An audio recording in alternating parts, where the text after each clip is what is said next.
Selamat pagi, sahabat sukses semuanya.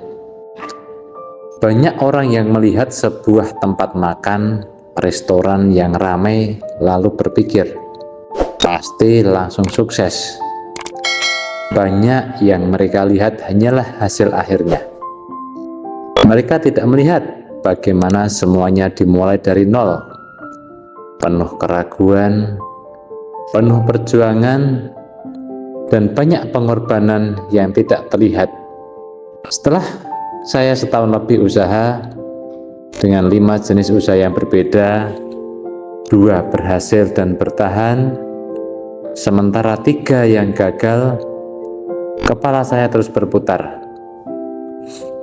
Bagaimana agar bisa terus mengembangkan bisnis ini? Teringat pesan salah satu guru bisnis imajiner saya yang belum pernah bertemu, tetapi sering mendengar wejangan dari buku ataupun ceramah beliau, almarhum Bob Sadino. Untuk memulai bisnis, lihatlah kebutuhan dari ujung rambut sampai ujung kaki. Saya mulai berpikir bahwa kebutuhan makan adalah kebutuhan yang tidak pernah berhenti. Sehari kita makan 3 kali. Dari situlah muncul keberanian untuk membuka rumah makan pertama. Jujur saja, keputusan itu bukan tanpa rasa takut. Modal yang saya miliki masih terbatas. Pengalaman di bidang kuliner pun juga tidak ada. Hanya sedikit pengalaman ketika dulu masih anak-anak. Saya sering membantu almarhum nenek yang jualan bubur sayur tiap pagi ketika saya masih TK dan SD kala itu. Tetapi saya percaya, saya harus memulai sekarang juga kalau tidak ingin nanti hanya menjadi penonton kesuksesan orang lain. Dan saya sangat meyakini, niat baik pasti akan menemukan jalannya atas izin Allah. Di awal membuka rumah makan, saya bukan hanya memikirkan menu yang akan dijual. Saya harus memikirkan lokasi, peralatan, bahan baku, standar pelayanan, hingga bagaimana agar pelanggan mau datang kembali. Keputusan akhirnya lahirlah rumah makan Depot Jogja, spesial nasi gudeg dan nasi goreng kambing pertama di Aceh. Sebagai PNS, saya juga harus memastikan bahwa usaha ini tidak mengganggu tanggung jawab saya di kantor. Di awal usaha ini, saya mencoba membuat rencana anggaran dengan cermat karena keterbatasan modal yang masih sedikit. Menghitung kebutuhan modal operasional sebulan pertama, memperkirakan biaya cadangan usaha, dan mencoba mengkalkulasi berbagai kemungkinan terburuk. Saat itu saya sadar, membuka usaha bukan sekedar menjual usaha makanan, tetapi membangun sebuah sistem yang mampu bertahan. Jangan sampai membuka kuliner hanya bertahan semenjana. Seorang teman pernah bertanya, yakin mau buka rumah makan? Bukannya resikonya besar?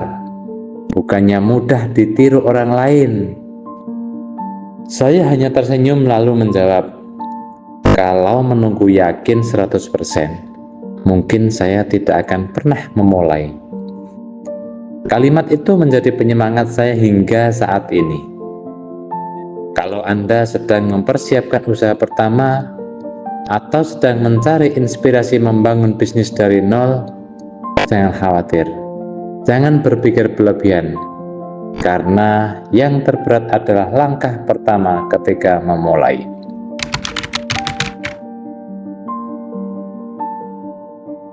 Beberapa minggu setelah rumah makan pertama berjalan, saya mulai menyadari sesuatu yang sangat penting. Ramainya pelanggan ternyata belum tentu membuat usaha sehat. Ada hari ketika meja penuh konsumen, pesanan terus berdatangan, tetapi saat menghitung uang di akhir bulan, hasilnya jauh dari yang saya bayangkan. Saat itulah saya mulai memahami arti penting arus kas. Saya belajar bahwa uang yang masuk harus mampu menutup seluruh biaya operasional sebelum disebut sebagai keuntungan. Kalau tidak, usaha hanya terlihat ramai dari luar, tetapi sebenarnya sedang mengalami masalah. Saya mulai mencatat semua transaksi sekecil apapun. Berapa biaya belanja bahan baku, berapa biaya listrik, gas, gaji karyawan, biaya kebersihan sampah, hingga pengeluaran yang sebelumnya sering saya anggap sepele. Bahkan pun ketika saya mengambil makanan dari warung, tetap harus membayar. Saya juga memisahkan uang usaha dengan uang pribadi. Awalnya terasa merepotkan, tetapi lama-kelamaan saya bisa melihat kondisi usaha dengan lebih jujur. Dari sinilah saya belajar bahwa laporan keuangan bukan hanya milik perusahaan besar. Usaha kecil pun wajib memiliki pencatatan yang rapi agar bisa bertahan.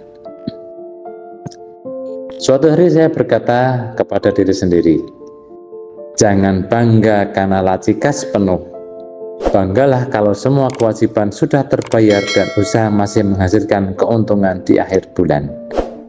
Kalimat itu terdengar sederhana, tetapi mengubah cara saya melihat bisnis selamanya.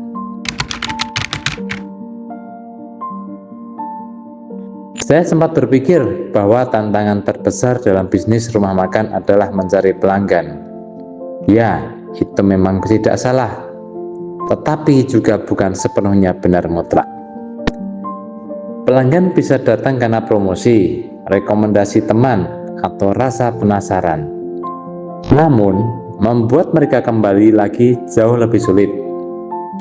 Mereka datang bukan hanya karena rasa makanan, tetapi juga karena pelayanan, kebersihan rumah makan, kecepatan pelayanan, dan pengalaman yang mereka rasakan. Sedikit saja kualitas menurun, pelanggan bisa memilih tempat lain. Dalam ilmu pemasaran ekonomi, para pakar menyebutnya dengan istilah 5P.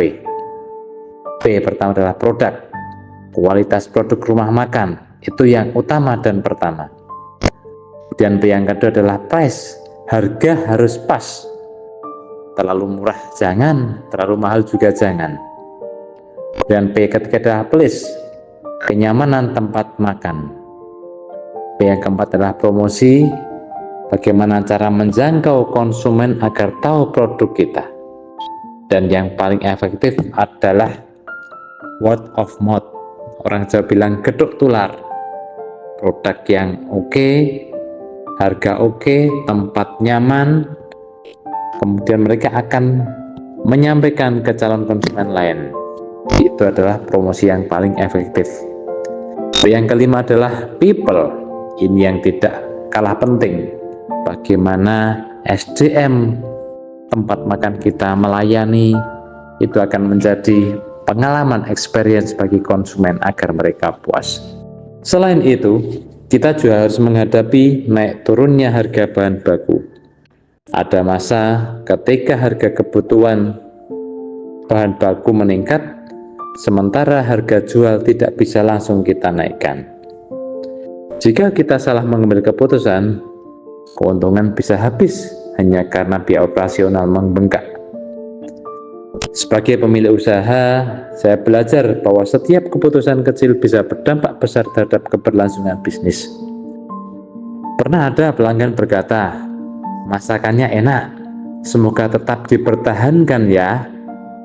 Itu kalimat sederhana, tetapi menjadi pengingat bahwa mempertahankan kualitas jauh lebih sulit daripada menciptakannya.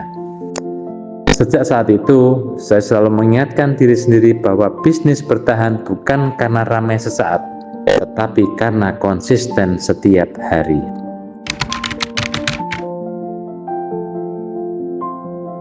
Saat membuka rumah makan di Pojok Jaya ini, saya sempat mengira lokasi adalah segalanya. Memang benar, lokasi yang strategis memberikan keuntungan. Namun, saya belajar bahwa lokasi yang baik tanpa pelayanan yang baik tetap akan ditinggalkan pelanggan. Karena itu, saya mulai memperhatikan kenyamanan tempat, kebersihan ruangan konsumen, tata letak meja, hingga suasana yang membuat pelanggan betah. Saya ingin orang datang bukan hanya ingin sekedar makanannya, tetapi juga ingin kembali dengan suasana rumah makannya. Karena status saya sebagai PNS, saya harus hadir tiap hari. Saya tidak mungkin mengerjakan semuanya sendiri. Saya merekrut 2 karyawan pertama saya.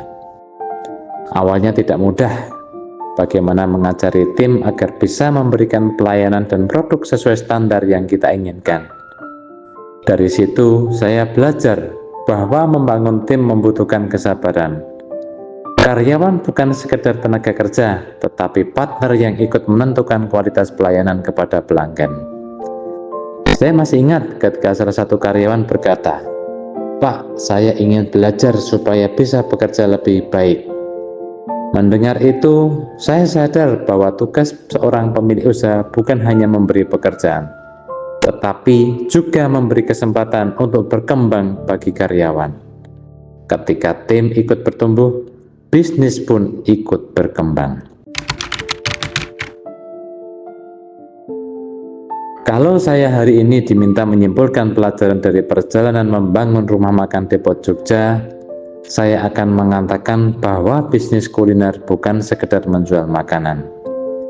Bisnis ini mengajarkan saya tentang disiplin, pelayanan, kesabaran, pencatatan keuangan, kepemimpinan, hingga cara menghadapi tekanan setiap hari.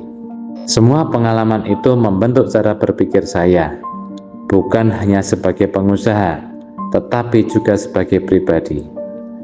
Saya bersyukur pernah melewati masa-masa itu, karena tanpa pengalaman mengelola rumah makan dari kecil ini, mungkin saya tidak akan memahami pentingnya arus kas, pentingnya membangun sistem, dan pentingnya memiliki tim yang solid. Kini saya percaya bahwa setiap usaha memiliki tantangannya sendiri. Yang membedakan hanyalah apakah kita mau terus belajar atau berhenti di tengah jalan. Di episode berikutnya, saya akan menceritakan pengalaman yang mungkin salah satu paling berat dalam perjalanan bisnis saya, yaitu saat kepercayaan dikhianati oleh rekan bisnis sendiri, orang kepercayaan saya.